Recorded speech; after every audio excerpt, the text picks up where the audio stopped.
Mr. Preston, in, I guess, response to Congressman Braley's question, I feel certainly his frustration as well. I was under the impression that earlier this year you had talked about a deadline of September 30th as well. Maybe I was under the wrong impression, but somehow that came across as a benchmark or a goal. What you have done today is made it a fluid situation. Now I hear that the program's regulations are still being reviewed by 24 federal agencies, and you don't know when contracts will be set aside for women-owned businesses in the federal procurement process. At this stage, I believe that, there's a real blockage there. And so the question I have is, do you believe that the SBA, and by extension, the federal government, is discriminating against women-owned businesses? No, ma'am. I think if you look at what's happened in the last year or so, we completed the RAND study, we made it public, we submitted a... Can I just ask, not to, because you mentioned the RAND study, so is everyone sort of just holding in place until studies are done? What type of work is happening within the agency, within the people who you employ, that, it's contingent upon the RAND study? This is 7 years. 7 years. And let me just say this.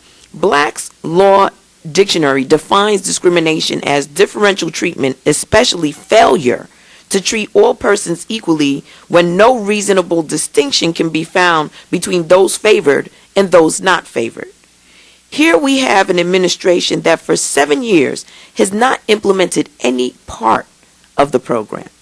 Women-owned businesses are underrepresented as many as 87% of all industries in the federal marketplace. That has cost women-owned businesses about $6 billion in contracts. If that were any other part of our society, I think we would be hearing so much more of an outcry. We've made a commitment to women-owned businesses 7 years ago. 7 years ago.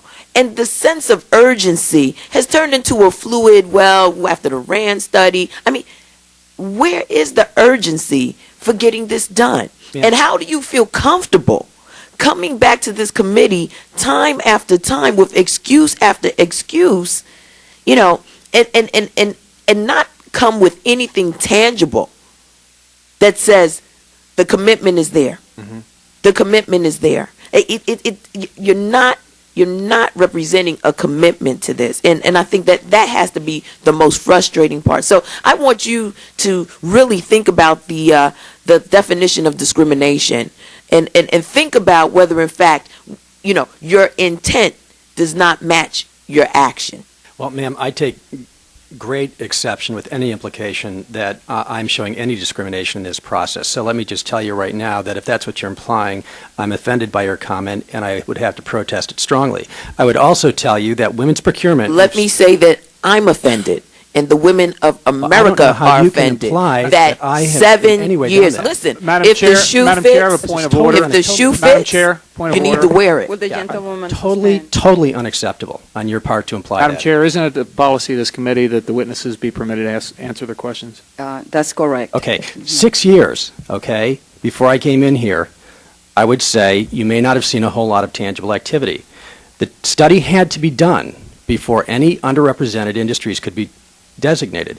The study was done. The study was made public. We submitted a rule for interagency clearance. Unfortunately, we have to resubmit based on various issues. We've resubmitted today. That's going into clearance again. Those are all action points. Also, in the last year, we saw women's procurement go up $1.5 billion. That's 15% increase from 05 to 06. We are now in the process with federal agencies, because the women's goal is not being hit, specifically identifying women-owned businesses as a category that they need to improve on. We are actually in the process of negotiating memoranda of understanding, specifically around women-owned businesses and other categories that have not been met.